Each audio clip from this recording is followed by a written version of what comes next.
let's get more insights on that presidential debate from a Filipino-American based in the U.S. We have with us Irene Bueno, founding partner of government relations firm NVG, is joining us live via Zoom. Good morning.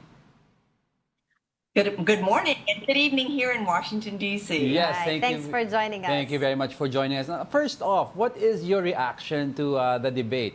Who do you think pulled this off? Well, it's no secret I'm wearing blue. I'm a Democrat and I'm a strong supporter of the vice president. I think she did an excellent job. We can just go through all the different things that she accomplished. I think the important thing she needed to do is to introduce herself to the country. While she's been vice president for almost 4 years, some people don't really know her yet. So I think she had a chance to do that. At the same time, she had a chance to show that she has a temperament and also the knowledge and experience to be president of the United States starting in January.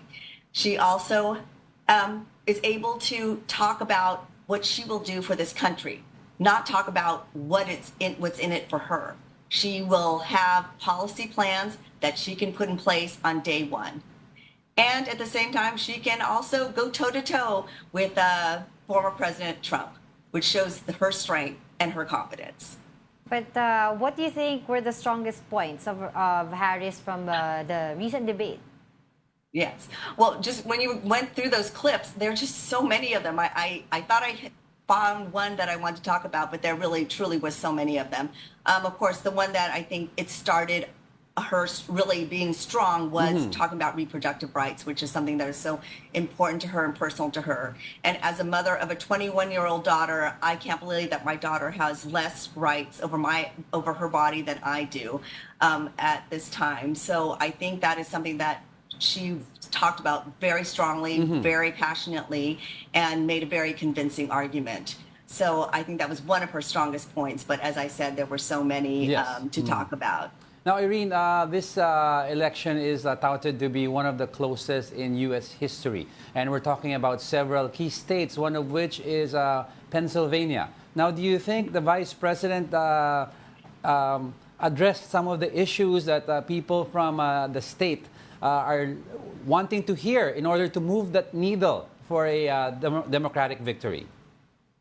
Yes, well, I don't live in Pennsylvania, but my daughter actually lives in Philadelphia and goes to college there. It's a big, diverse state.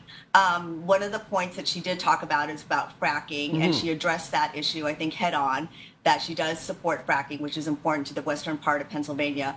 But, you know, Pennsylvania has different parts, kind of more rural parts, but they also have Philadelphia, which is a big city that has issues. And she talked about things about that they care about, like home ownership. It's difficult to find homes. There's very low inventory. So she has a plan to address giving people help to get that down payment. For all the many students at the many colleges in Philadelphia, she supports having plans to help students afford education.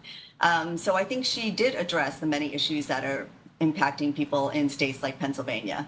But we have to remember also, at least for the Filipino-American community, we're around the country, but we're particularly large in the state of Nevada. And I think she has addressed many issues that Filipino-Americans in Nevada care about. It's good that you mentioned about Filipino-Americans because what are the issues should be considered vital for Filipino-Americans and immigrants? Yeah, and I think Filipino-Americans and all Americans care about things like the economy. I think that's why that was the first question that was addressed. And the economy's complicated, but she has a plan that she talks about, that opportunity economy, where she makes sure that people will have opportunities to start small businesses, to go to college, to afford a house, to have help for their children. $6,000 when kids are born, because we know kids are expensive. She recognizes growing up in an immigrant family, her parents are both immigrants, and in a middle-class family, how difficult life can be without just a little bit of a help to get you started. And look at where she's come in a generation, from her parents being immigrants to becoming the vice president of the United States and possibly the first president of the United States. Irene, I'd like to ask about the impact of the Filipino community in the U.S. on a possible Harris presidency. Who gains more from a higher turnout of voters, the Democrats or the Republicans? Well, I think Filipino-Americans, I think tend to be more Democratic. But this election is pretty unusual, so we can't take anything for granted. So I think that both the Democrats, both Kamala Harris and Trump, need to fight for the Filipino-American vote. I mentioned one issue, economy is a big issue, but immigration, as you said earlier, is a big issue. And if you can just put side by side how they talk about immigrants, I think there's a stark difference. Vice President Kamala Harris, as an immigrant, coming from an immigrant family herself, recognizes how important immigrants are to this country and how much they contribute, especially Filipino Americans. We're nurses, we're educators, we're physicians, we're lawyers. We have so much to contribute, and she recognizes that and celebrates that. On the other hand, former President Trump, you hear how he talks about immigrants, that they're coming to our cities and committing terrible crimes. They're coming from insane asylums.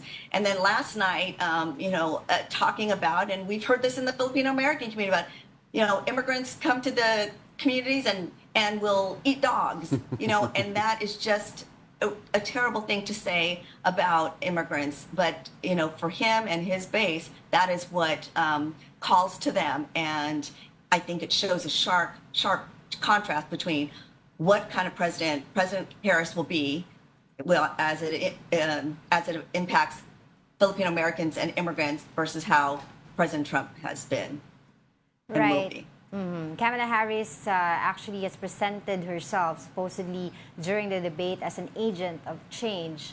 And she reiterated that in her closing remarks. What can you say about her closing speech? A Trump supporter has actually said that it was actually just rehearsed speech.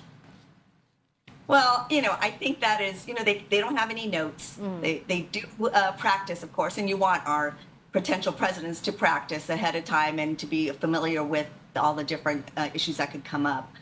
But what she talked about was something that I think might be rehearsed because she talks about it wherever she goes. How we need to just stop with this division and that we've been living with in the last decade. There's just these efforts to really split the American society apart and continue stoking the flames of hatred and just negativity. She wants to turn the page. We are exhausted. I am exhausted.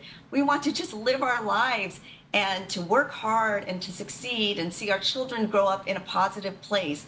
So we want to turn the page. Right. And let's look at some positive things that we can do together. And let's be that American society that my mom and dad came to this country to give to us, to our, to their children, the opportunities, and that's what we want. And I think that's what she was saying in her closing statement. I guess finally, last question on my end. We have an information here that you were able to work with Harris at some point. Can you share us more of that to us? Yeah. Well, we have a similar background. We both are from California, grew up in the Bay Area, and we both went to law school at the same time, same law school. I was a year ahead of her. We have spoken and connected since then, and we know we didn't, hang out in law school, but of course we had a very similar experience. We both went to law school because we wanted to make our American society better. She proceeded the route as being a prosecutor, attorney general, and of course, a senator and vice president. I took the route of going to Washington, D.C. and working in the White House and Congress to try to change policy. So when she came to Washington, one of the things that we have worked on together is that we realized that there needs to be more people that look like me and like the vice president who are in those positions of power, whether they're elected officials or appointed officials. So she has worked to support organizations that I support to speak on that, to encourage more Asian American, Filipino Americans to consider careers in public policy and to support them. Irene, before I let you go, I'd like to ask this. I've seen several debates between Democrats as to what is the safest road to the White House. Now, there's a side of the Democrats that are saying that Vice President Harris has to throw President Joe Biden under the bus and detach from the current administration to ensure a victory. Now, what is your take on this issue?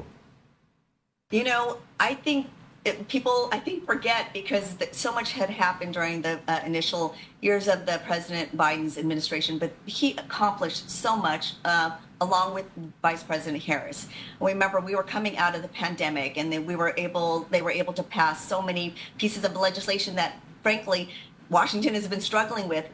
For example, the bipartisan infrastructure bill, which means finally our roads and bridges and all these things we've been trying to fix for decades. Finally, a bill had passed to get that done. We had a number of other bills, the Inflation Reduction Act, that really made changes to help people afford their prescription drugs and to help people in Medicare, support them in their later years in life.